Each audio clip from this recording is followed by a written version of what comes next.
And we're back, folks, right here on hashtag AskGSM, episode 186, coming your way here today for June 21st, 2017. I'm Graham GSM Matthews. As you listen to this, I am currently in Florida. I'm recording this ahead of time, like I said last week, recording this after episode 185. So I have no idea, as I recorded this, what went down at Money in the Bank. It hasn't even happened yet, as I recorded this.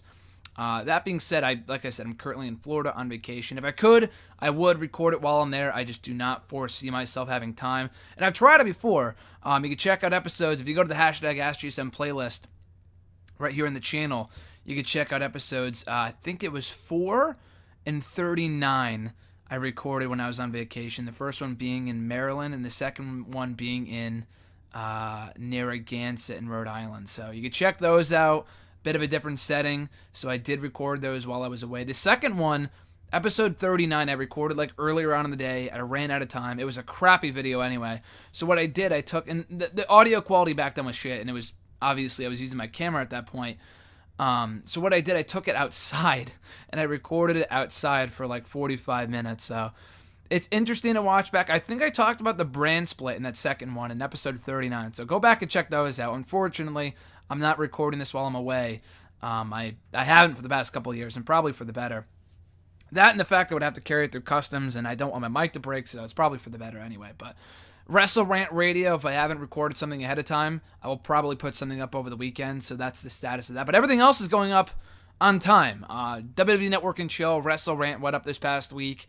Random Video Blog will be up on Friday. Everything is going up according to my regular schedule otherwise, because I recorded everything before I left.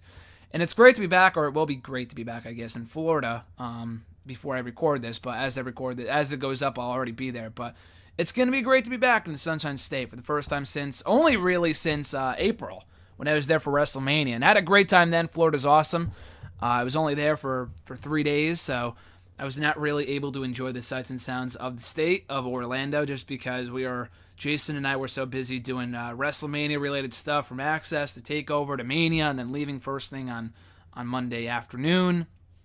And then Friday, our flight got delayed 5 times, so we weren't able to hang by the pool for as long as I hoped for. We weren't even by the pool at all. That's how busy that weekend was. But I am going to Disney this week and going to be enjoying that. So stay tuned to the Twitter machine for further updates on my vacation in Florida. Speaking of which, like I said last week, if you recorded or rather sent in any questions for this week's edition, I will not be answering them. These questions are from last week. I cut the batch of questions in half that you guys sent in for last week. So if you didn't hear your question answered in last week's episode, it's going to be answered here today. If you sent in a question, whether it be YouTube, Facebook, Twitter, if you sent it in last week for this week's episode, it won't be in this episode. I'll include it next week. So you can tweet me on the Twitter machine at WrestleRant with the hashtag AskGSM. Find me on Facebook at facebook.com/graham.gsm.matthews. Leave a question on the post. I usually put up on Tuesday nights, if not on the wall itself. And be sure to drop a comment down below with your question. I'll include it in next week's edition. So let's get started here with Amanda 450 Splash from YouTube's got a couple questions. Outside of SummerSlam weekend, what wrestling events are you attending this year? This is probably going to be the first time I'm coming out public with this. I have said in the past that I will be going to SummerSlam again this year, but I will not be this year. This will be the first time since 2014 I will not be at SummerSlam. I went in 2015 and 2016 when I was at the Barclays Center, and it will be there again this year. And I was originally planning on going, but that was before I scheduled to go see my girlfriend in South Dakota that same weekend. So, and it's not a big deal. I mean, it would have been cool to be at TakeOver. SummerSlam was fun the past 2 years. It was an amazing experience. The shows themselves were pretty good, but it was a long day. Like 2 years ago, I went to TakeOver and SummerSlam, and then last year, John and I went to TakeOver, SummerSlam, and Raw. It was a long 3 days. The most shows I've ever been to in the span of just 3 days. So it was pretty crazy. A lot of fun, but pretty crazy. And I'm glad to be taking a break from that this year. So maybe next year, if they're back in Brooklyn, we'll see. Nothing has been announced yet as of now, of course, so we'll see. But yeah, I will not be at SummerSlam or TakeOver or even Raw this year, unfortunately. But at the same time, I'm going to be doing something else. I'll be with my girlfriend, so no complaints.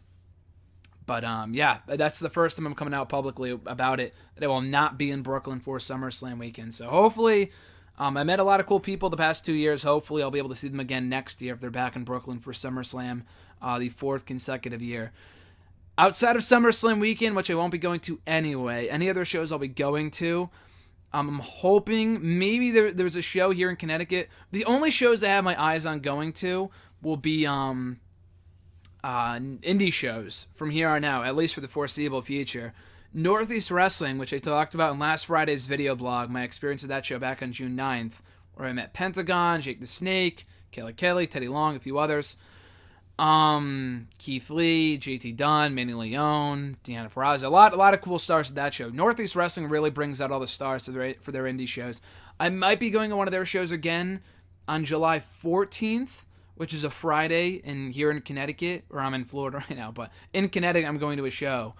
It might be anyway. We'll see. I know Ryback's going to be there and Ricochet. Ricochet would be cool to meet. I know Cody Rhodes I've already met. Would be cool to see him again. Ryback I really want to meet. I've wanted to meet him for a while, so hopefully I can go to that show. But if not that one, I have not bought my tickets yet, but I absolutely really want to go to a Northeast Wrestling show in late August. It's in New York, Wapping Falls, or Troy, New York, Troy Stadium, or something like that. It's like their WrestleMania. It's like basically their SummerSlam.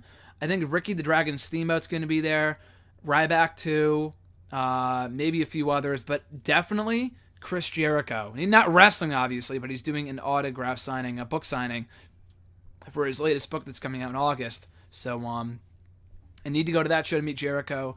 Beyond that, I know you had asked me a couple months ago would I be going to Best in the World in June. That's a no. Like I said, I'm in Florida right now. I'm coming back on Friday, so that's not even possible.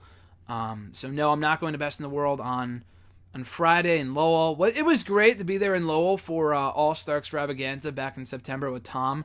That was fucking awesome. So hopefully I can go to another Ring of Honor show down the road. They're always in New York and always in Mass, and I'm around those areas anyway, so it's not too hard to get to. So hopefully it won't be long before I'm back at Ring of Honor. But yeah, for the foreseeable future, nothing's been announced for like later on this year. If there's ever a show in Connecticut, I wasn't able to go to the SmackDown House show recently, but if there's ever another TV taping for Raw or SmackDown or whatever here in Connecticut in the next couple months, then I'll go.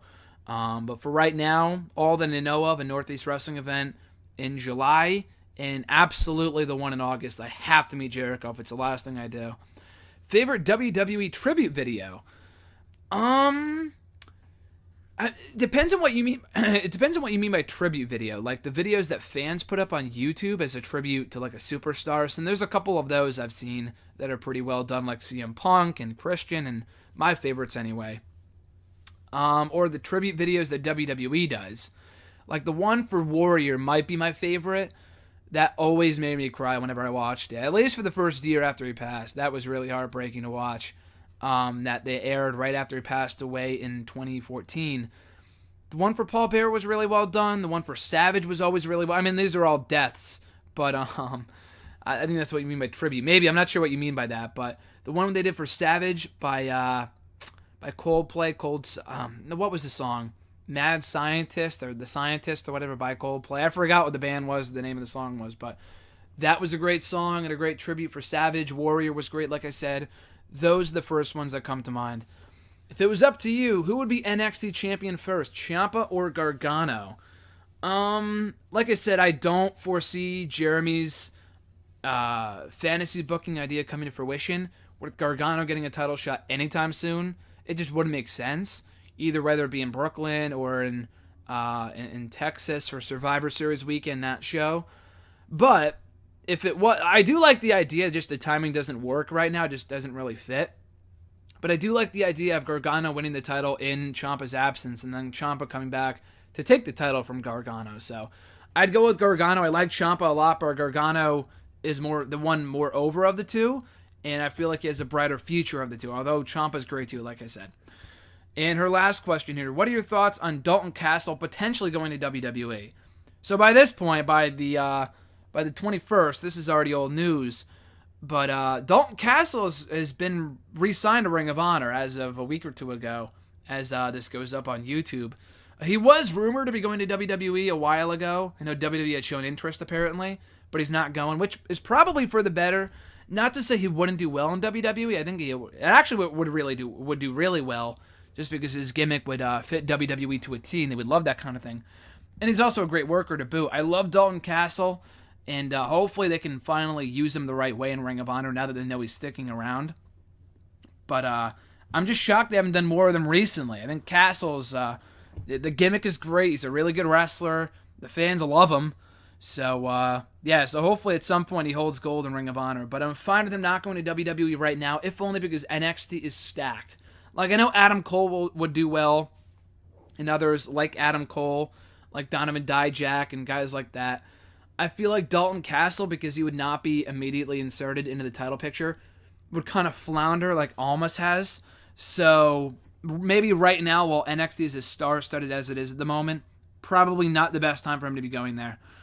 And next question from Emmanuel A. from YouTube. I've been watching a lot of WWE in the 2000s, in 2000 WWE, excuse me, and one discovery I've made is that Chris Jericho is not in the main event picture as much as I thought he was. In fact, Chris Benoit was prominently featured. Jericho had one teased WWE title win on Raw, but Benoit had two teased on pay-per-view, Fully Loaded and Unforgiven. Unforgiven is a notable example.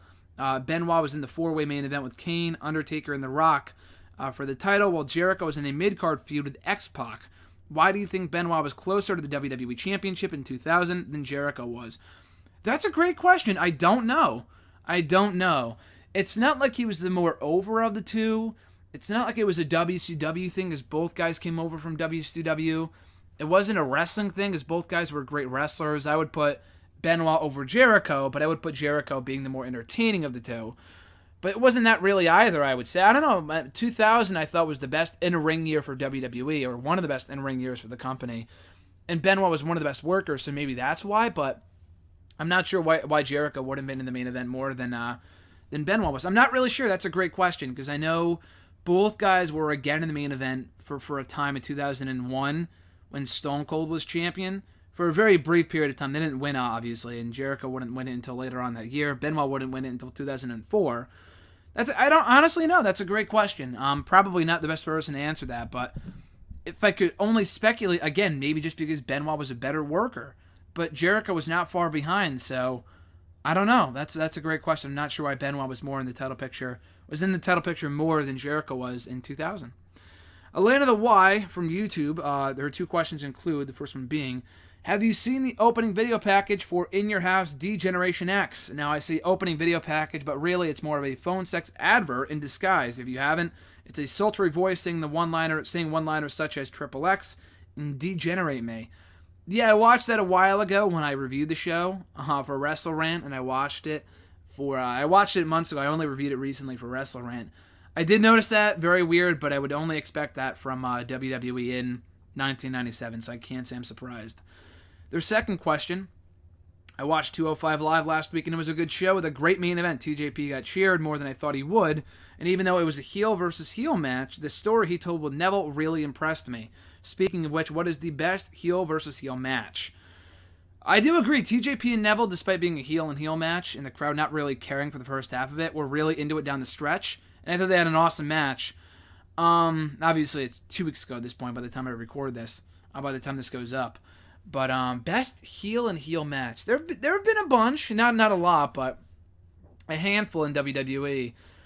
The best, I don't know if it's the best, but certainly my favorite, Shield and Wyatt family. Because remember, Shield went face in March, but by the time they had the match with the Wyatt family at Elimination Chamber, it was still late February and they were still heels, as was the Wyatt family. So I would say Shield and Wyatt family, really. The crowd is red hot for that match. They were not cheering for one faction over the other. They just really loved the match. And it was an amazing match at that. So I would go Shield and Wyatt family from Elimination Chamber 2014. Prince5835, Alexa Bliss and Nia Jax are now on Total Divas. What do you think they will add to the show? It's cool they're both on there because I know they're really good friends in real life. I know they're always on like Snapchat together and Instagram and all this other stuff. I'm not on either of them, but I see them on Twitter talking about it and shit. So I know they're good friends, so it's going to be cool to see them on the show. Paige, I feel like it's going to be the same. I don't know if it's the same thing as this, but I know when they added Paige and Alicia Fox to the show many years ago, they were also really good friends in real life, and that's why they were put on the show together. Alicia Fox just did nothing for me. She came off like a complete crybaby, which may not be her actual real-life personality, but that's just how she came across in the show, a lot like Natalya, who I'm sure isn't a terrible person in real life, but she just came across so annoying on the show. But anyway, yeah, I mean, it's going to be cool to see Alexa on the show, but for Nia Jax, I'm not her biggest fan, but it's going to be cool to see the personal side of her, like how she is in real life. It might not help her on-air persona and being like a dominant monster, and then we see her all likable and stuff on Total Divas, but that's the way the business is nowadays. Why even bother complaining about it? But Bliss also, I guess, is kind of a bitch in real and WWE, and then in real life she's probably a sweetheart, so it's probably not helping her character either, to be fair. But I'm glad they're getting fresh blood in the show. It sucks they're taking Renee Young off, but Naomi might be off for like the millionth time again. I have no idea. But they have a lot of people on the show. I know they're taking off Eva and putting in Alexa and Alexa and Nia Jax. But even then, they already have a lot of people on the show. They have the Bella Twins. That's two right there. Alia, Naomi, Renee, who's being taken off too. But who was the other one? Maurice, I'm sure, is going to stay on. There was probably a few others too I'm not thinking of at the moment. I know Paige was still on. She's kind of been phased out because of her suspension and whatnot. And she hasn't been heard from since on the show. So I assume we haven't. I assume we're done with Paige on Total Divas as well. But yeah, no, it's gonna be cool to see Alexa and Nia Jax on the show, though. I'm looking forward to it. Next question from Rusty Rages regularly also on YouTube as well. When will Asuka debut on the main roster, before or after SummerSlam? I've definitely answered this before in the past couple weeks. I think it was from you, Rusty, but as I already said, after SummerSlam. I don't know when she's gonna debut, but when I think she'll debut is after SummerSlam, after she loses to Ember Moon. Well, I presume anyway, at TakeOver Brooklyn. At Jeremy8911, do you think they should turn Austin Aries heel and move him over to SmackDown, where he can feud with Sami Zayn, Ty Dillinger, Shinsuke Nakamura, AJ Styles, and Chris Jericho? So they said on 205 Live last week, or Aries said himself anyway, after all the reports came out about him being hurt and taking time off, he did say he was taking time off to rehab from some injuries, including the knee injury, which was complete kayfabe, but neck injury is probably what he's talking about, which that's probably the legitimate part. I don't know about the knee injury. So he will be taking time off. I don't know for how long, he didn't say. Hopefully not for too long. I'm a big Austin Aries fan, but I do like that idea a lot. We've said it before on Wrestle Rant Radio here on hashtag. Aries should be in the heavyweight division. I mean, he's being completely wasted in the cruiserweights. The feud with Neville was great. All three matches were really, really good, if not great. But it's time to move on. Now that they've had him lose 3 times to Neville, it's time for him to move on. I mean, it was a good introduction for him on the main roster, but now that he's done with Neville, and he's done, you can't go down and feud with who? Tony Nese? Like, come on, that's ridiculous. So I would put him on in the heavyweights. But yeah, I like that idea a lot. I mean, they have enough, like, if they keep him on Raw, they would, I don't know if they need to turn him heel. They could turn him heel, but having him feud with Miz over the IC title would be pretty cool in terms of promos. But yeah, if you put him on SmackDown, he would have to go heel. Like, they already have enough baby faces they're not using as it is anyway. From Mojo Rawley to Luke Harper to Ty Dillinger, who are barely on the show as it is. So to bring in another mid-card babyface like Aries, he'd never be on the show. So they would have to turn him heel. He's better as a heel anyway, so you could see he was frustrated with losing to Neville, blah, blah, blah. I'm done being relegated as a cruiserweight, it's time to move up, and he goes heel. It makes perfect sense. And you could do him and AJ on SmackDown, him and Nakamura again like they did in NXT. You could do him and Harper, him and Dillinger. There's a couple different options, so I like the idea a lot. I would love to see him and, like you said, him and Sammy would be awesome. Him and Jericho would be really cool. So, yeah, I would love to see Aries go heel and join SmackDown. He would have to be a heel if he's on SmackDown. They already have a plethora of baby faces. His next question, do you agree it's a shame how they stopped Luke Harper's mini push a few months back when he was starting to get over? Yeah, it's a big shame. I mean, the guy was, like you said, starting to get over. I mean, I thought the gradual push from him breaking away from the Wyatt family was great. It was organic. It was well done. And him teasing tension with Orton and then Bray Wyatt. And then he finally breaks away. People are going crazy for him as he was about to win the Battle Royal. And then he just falls off the face of the earth. He was barely on TV. And then coming out of WrestleMania, he has hardly been on TV at all, which is such a shame. So, yeah, I mean, as someone joked in response to your question on Twitter, they pulled the plug on his push because they weren't the ones that created it, which might be somewhat true. But it is pretty sad because Harper's a great talent. He's an awesome wrestler. I like the promo we cut on YouTube about a couple of weeks ago with Ty Dillinger or with Aiden English. And he was saying, like, I'm a family man or whatever. And it was really cool to see a different side of Luke Harper, like a human side of Harper. And that's the money side of Harper. Like, him as a crazy guy was, it worked for the Wyatt family. But now that he's on his own, he needs to establish his own identity. And tapping into that side of Harper, the more humane side of Harper, would be great. So hopefully we see that at some point. But it is a shame they stopped the push when they did, because he could have been a lot. I'm not saying he needed to be in the WWE title match at WrestleMania. He should have been, because the match sucked. But if he wasn't going to be in the title match, they could have made him a bigger, more prominent piece of the Battle Royal at WrestleMania, if not win it, as opposed to being just another guy in the roster, now barely appearing on TV as it is, which is a complete shame. At Rusty Rages from Twitter, should the Ascension go back to NXT to get their groove back? I've been saying that for years. When they showed back up in NXT, I think in late 2015 for the Dusty Rhodes Tag Team Classic, the first one, they came across like stars. They came across like stars in front of that crowd. They were doing the whole "ya" chants. Now, granted, that might wear off after the first few appearances. Now it's like, oh shit, they're back full time. Because the Ascension's matches were never great. I mean, when they were tag team champions for a year, it's like, oh my god, who the hell's going to beat these guys? Not because they're these great heels or anything, but their matches were always a minute long. They were facing jobbers every single week. It was ridiculous. They weren't really having many feuds. I know they feuded with like Hunico and Camacho. Who cares? They feuded with Kalisto and El Luchador, the Del Rio Ricardo Rodriguez in a mask, and that was a waste, and no one cared. So again, El Local, I think his name was. So then their reign was a complete. I don't want to say it was a failure, but it was very boring while it lasted. It was a big moment when they eventually dropped the belts a year later, but those guys should not have been champions. Should not have been champions for a year. It was a complete waste of the entire tag team division's time. But yeah, I feel like they'd be way better off in just NXT at this point. NXT needs tag teams anyway. I know, like I've said before, we talked about it last week when RJ asked about it, but they have Heavy Machinery, they have Authors of Pain, they have TM61 that when they're ready to come back. Riddick Moss and Tino Sabatelli aren't really a full-time team on TV yet. TM61, or rather DIY, just broke up. So they need more teams. But if you bring in the Ascension, it sounds like a bad idea on paper, but it could work. Because again, they're over down there, at least from what it looked like anyway a few years ago. At this point, they might not care at all. If NXT doesn't care about you, if Full Sail doesn't care about you, then you're in trouble. But hey, you know what? It's better than not being on TV on SmackDown or coming out like a bunch of losers and losing in 2 minutes.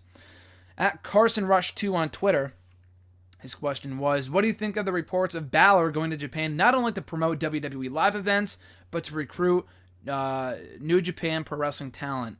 That doesn't surprise me at all. If anyone can recruit talent and would see a star, it would be Finn Balor. I mean, the guy was a star over there before he came over to WWE, so if there's anyone to recruit talent from NJPW, it would be Finn Balor.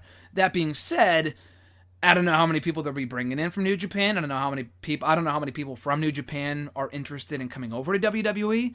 So I don't know if it's going to really lead anywhere. Like, I doubt we're going to see Okada in WWE anytime soon, if ever. I think he has zero interest.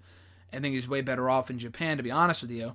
And Kenny Omega, I think, is okay for right now. So I didn't hear those reports, but it doesn't surprise me because they're always looking for new talent. I think, like I said earlier, though, with NXT, it's in a pretty good shape right now. It's in a pretty good place right now. Like, I think they'll be fine if they add in Dijak and Adam Cole and Leo Rush and guys like that, and maybe even Red Dragon, Bobby Fish, and Kyle O'Reilly. But they don't really need another, like, Okada or a Kenny Omega, who would be better off in the main roster anyway. But then again, people said the same thing about Nakamura, and he was down in NXT for a year, so who really knows? But it is interesting, though. We'll see where it leads. And his second question, also, when do you expect the debuts of Mike Bennett, Maria Kanellis, and Adam Cole? Mike Bennett and Maria, it was rumored they were coming in back in April and immediately reporting to SmackDown. I have not heard anything else about that since, and it's been 2 months. So maybe they showed up on SmackDown yesterday as I record this. I have no idea, because I'm recording this a week in advance, so I don't know. But hopefully they're on SmackDown soon, or just show up soon. I think they're both great talents. They have a lot of potential as an act. Adam Cole might be a different story. I think the whole thing with him, as they've talked about before a few weeks ago, was that there was this whole conflict between Ring of Honor and WWE, that there was allegations from Ring of Honor that WWE was tampering with talent contracts while they were still in Ring of Honor. So that might be the case with Adam Cole, and which is why they're kind of staying away from him for right now. But he will be there inevitably. He will be there eventually. It's only really a matter of when and not if. So just wait. I would say maybe take over Brooklyn. I wouldn't put it past them to put him in, have him debut there, which might be the best thing for him, to be quite honest with you, in front of that hot crowd in Brooklyn. But I really hope I would be there for that. I would love to be there for that. I know I can't be, but it would be amazing to see that in person. But anyway, Yeah, Adam Cole probably in the next few months. Mike Bennett and Maria, I think, are ready to go anytime now. Maybe they're just undergoing, I don't know, the medical work and stuff like that. I'm not really sure. But it would be cool to see them on SmackDown sooner rather than later. Final few questions here from @RJ_Marceau. I know you despise the Boomikas and foreign shtick, but now that the heels are basically the cool guys, how else do you expect heels to be booed? Make the crowd turn against you. I mean, you don't have to embrace the audience. That's the absolute worst thing you can do as a heel. And we feed into it because we cheer these guys. I understand that. And no, like I said, with Jinder Mahal, you can make a great heel out of him without having him go, oh, because I'm foreign, so boo me. Like, that's dumb. Boo me because this color of my skin. That's so one-dimensional. That's so, 1980s. Like, you can make a good heel without resorting to the race or stuff like that. Or gender, I don't know, shit like that, which they always rely on when they need someone to get heat. That's so dumb. Like, Kevin Owens is a great example of an awesome heel. Like, I know sometimes he'll embrace the audience, but more often than not, he'll rip into the town. Jericho was always great at doing that as a heel. I know his whole list shtick was over as a heel, too, which is why they eventually turned him babyface. But, when he was heel, though, early on, even before the list, he was doing everything he could to elicit heat. I don't know about not selling merchandise. That might be going a bit far, which I know Edge and Jericho have done in the past.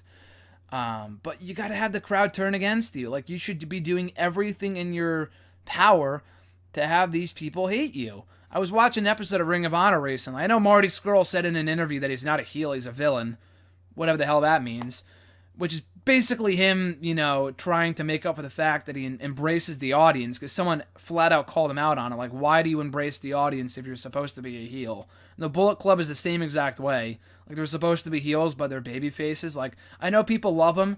They could still be cheered, that's fine, but the heels should not be acknowledging the audience, or at least embracing the audience. They should not be, cheering them and doing the claps and having people, chant for them and stuff. Why? That's a babyface thing to do. Like, you're not supposed to care what the audience thinks of you as a heel. So why did people do that? Why does Marty Scurll do that? Why does the Bullet Club do that? Why does, why was AJ Styles doing it? For as hard as he tried to be a heel sometimes, it just didn't work, which is why they turned him babyface. Because he's way too popular. They have to keep him babyface, so. Anyway, that's just, you don't have to resort to skin color and stuff like that in race to get over as a heel. That's so cheap. Or, rip in the local sports town. Again, that's just cheap heat right there. To really get heat, you got to dig into the audience and do heelish things. Like Kevin Owens, when he first arrived in NXT, people loved him, but he was attacking all the people that we loved even more, like Sami Zayn and Neville and people like that. He was ripping into the audience. He tore apart Full Sail when they were booing Brooklyn, heading into TakeOver Brooklyn that year. Like, he was doing badass things, and it was great. And he was getting legitimate heat from that audience, despite how much they respected him and adored him and wanted to cheer him. They couldn't, because he was doing badass things. Or not badass things, but he was doing terrible things that you couldn't help but be disgusted at. That's what heels should be. And Owens has even lost track of that. He hasn't been the same guy on the main roster as he was in NXT more often than not. He kind of was earlier on this year, right after he turned on Jericho. Then it kind of went all out the window after he got beat by Goldberg in a minute, or in 30 seconds, whatever. But yeah, so there are plenty ways to get booed. Just because you're not resorting to skin color doesn't mean you have to embrace the audience. That's just lazy. That's their job, and the writing team's job, and Vince's job to figure out how these guys should be booed. And they shouldn't have to be booed just because they're awful. Like, people booed Eva because she sucked. But you can have a great heel like Kevin Owens. You can have a great heel like, I think Baron Corbin does a great job of it. He doesn't get cheered more often than not because he does heelish things. He doesn't embrace the audience at all. You can, like, The Miz is another great example of a guy when they're cheering him, then he just turns on him right away. The whole, you deserve it, which he does deserve it. But and I'm glad he's champion, but he ripped that chant apart in 2 seconds. He's like, oh, it would mean more if he didn't chant it for every person who won a title. So, like, stuff like that, Miz does a great job. It's not because he's awful. Miz is very good. He's not amazing, but he's very good in the ring. Or he's good in the ring. He's not very good in the ring.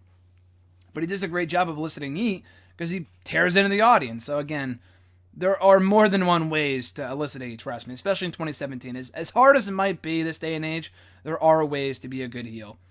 At Reborn Again from Twitter's got a few questions here. Do you think Impact Wrestling Slammiversary 15 will be better than the WWE pay-per-views in July?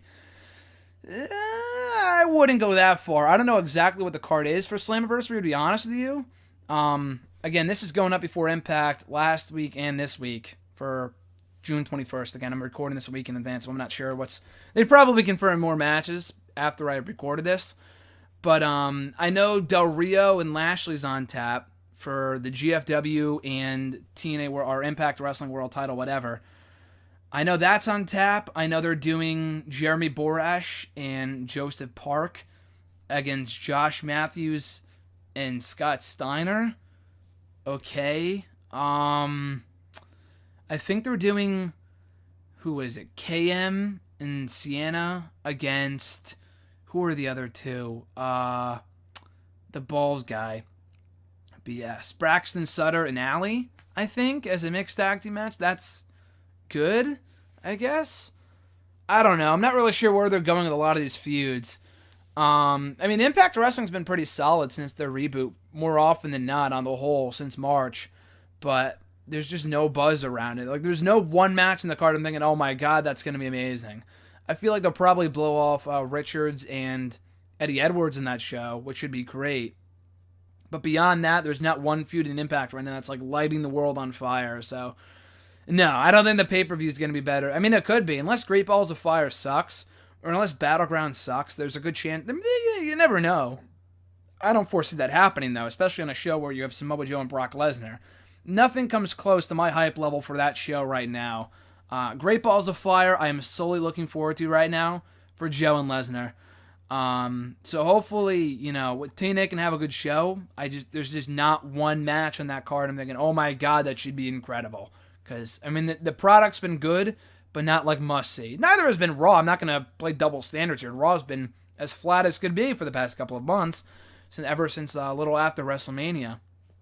So I'm not going to lie about that, but at least they have matches that I feel like I want to see. And Battleground, the SmackDown shows are usually always really good anyway, so I'm not going to complain about that. I have no doubt that's going to be a good show. So there's a chance Impact Wrestling Slammiversary 15 could be better if they pull out all the stops. I just cannot remember the last really good TNA pay-per-view I saw, so I'm not that hopeful. His next question, do you see Reigns beating Miz for the Intercontinental title at SummerSlam and then leaving WrestleMania as a dual champion? Oh, God, no, I hope not. I mean, could I see it happening? Maybe, but I doubt it. Like, I read the storyline a while ago of him, what was supposed to happen eventually, I guess, was him losing to Strowman, and then entering a feud of the Miz, beating him for the belt, for the IC title, and then I guess the story would be that he has won every championship except for the Universal title, and he would win that at WrestleMania. If they do that, and they still could, there's plenty of time between now and WrestleMania for Reigns to win the IC title. He would not walk into WrestleMania with both belts. That would be a complete waste of the Intercontinental Championship. Lest we forget, the last time that Roman Reigns was a mid-card champion, him as U.S. champion was a complete waste of time. At least Ambrose, I mean, they probably had the same amount of defenses, but at least Ambrose was a mid-card guy. Roman Reigns was already in the main event when he was U.S. champion. The whole point of him being U.S. champion was supposed to take him out of the main event for a few months. But he was still contending for the WWE title anyway, so what was even the point? It was a complete waste. They're not the WWE title, the Universal title, whatever. So, I don't foresee him being a great IC champion. I hope that doesn't happen, but it probably will. Assuming it does, he won't go into WrestleMania with both belts. He definitely would drop the IC title either back to Miz on his quest to become the most... with the person with the most reigns as IC champion of all time, beating Jericho with 9. He's at 7 right now, so losing it to Reigns and then winning it back again would make it 8. So he'd be one step closer to breaking that record, or at least tying it for now. But no, if he does win the belt, then he's definitely not going to hold it till WrestleMania. I could see Reigns beating Lesnar at Mania for the Universal title. There's no doubt about that. But I don't see him walking in with the IC title. That would just be a complete waste of that championship. At the Wrestle Guys, got 2 questions here to close it out. First one being from Sal. Do you feel Cody Rhodes, is doing something similar to Drew McIntyre, facing many talents around the world, only to wind back up in WWE one day? So the thing is that McIntyre did say, literally right after he got released, that he was hopeful he could end up back in WWE at one point, which I laughed at, to be honest with you, not because I didn't think McIntyre was no good. I was disappointed when he got cut. But I'm like, dude, you just got fired as part of 3MB. I doubt you're ever going to be back. Like, they dropped the ball on you. Time to move on. But honestly, I mean, obviously, not even honestly, but he did truly reinvent himself after leaving WWE. Like, he went to TNA. He had great work over there. Say what you will about Impact Wrestling, but his matches with Lashley, with Mike Bennett, and with a few others in 2015 and 2016 with EC3 were all really, really good. And he won the TNA title, you know, so he was, he headlined Bound for Glory in 2015, so, you know, the guy had a pretty good run over there, all things considered. And then he also won titles in What Culture's promotion and other promotions over in the UK and even here in the States. So McIntyre obviously had a great indie run, and then he was brought back because he even improved. His physique improved. He's gotten a lot better on the mic. So it's awesome to see McIntyre back in WWE. But like I said, when he first got cut, I think his goal was to end up back in WWE at some point. But he was fired, though. The thing with Cody Rhodes was that he left on his own. I think it's a lot more likely. The interesting thing is this, is that McIntyre, when he left, he got fired, like I said. So they obviously had nothing for him. They didn't see any future with him as a singles guy or whatever, because they never did anything with him at the end. But then he left and reinvented himself, and they brought him back.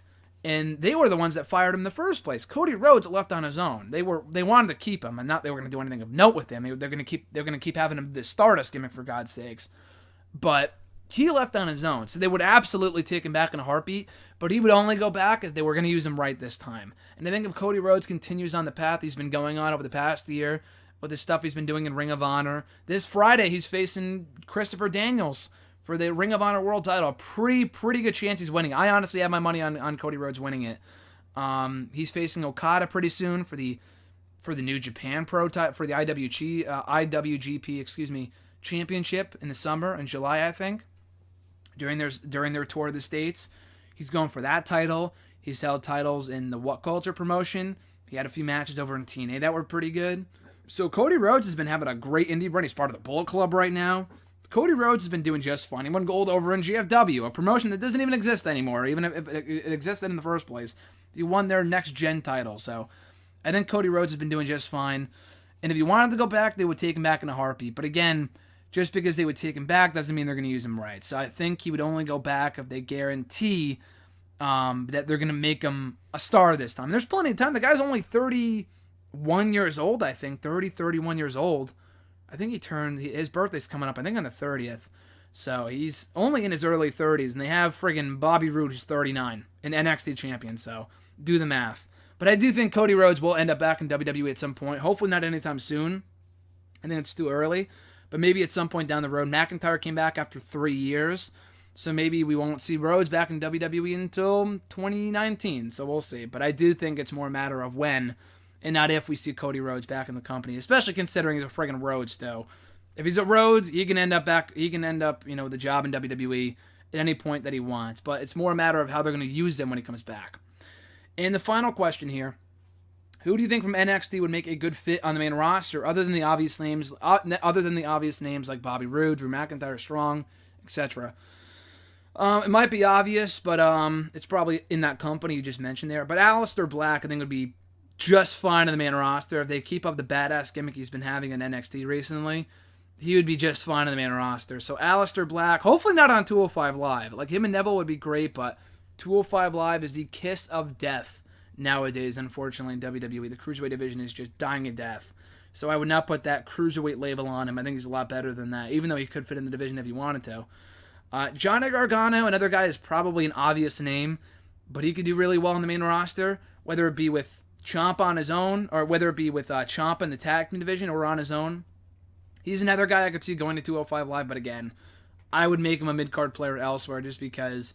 But he could end up like Ty Dillinger, a guy who deserves to be in the main roster, but ends up having to stay behind just because, he ends up in the main roster but doesn't do anything because they just don't have anything for him right now. So, but Gargano is great, though. I think he can end up in the main roster, be a very good fit there. The guy is just, he's very naturally likable. He's a great wrestler, but he's also a charismatic guy, and he's a very good underdog. He's very good in his role. So whether it be with Ciampa or on his own, I think Gargano would be a good fit for the main roster, especially with DIY, I think. There's a good chance he could have better success in the tag team with Ciampa first if they were to reunite on the main roster before he breaks out on his own. And then not a not so obvious name, kind of an obscure name here. Not too obscure, but No Way Jose, I think would be really hit or miss. It could be Adam Rose levels of failure where he comes up and they do nothing with him and he's a joke. He fizzles out. They try to turn him heel and then he gets fired. I mean, Adam Rose got fired because he hit his wife or something reportedly, allegedly. And then he went to jail or whatever for a short period of time. That was a whole other situation. But No Way Jose, though, is still really good. Not great in the ring. His match with Killian Dane a few weeks ago in NXT wasn't anything to write home about, but he's got a good gimmick and it could get over. It would absolutely get over in the main roster if they presented it the right way. I will say that much. Again, there's been guys like Adam Rose, Fandango, gimmicks like that get over for a month and they fizzle out because the character, there's no evolution there, there's no development, and just creative lose interest. They lose interest pretty quickly.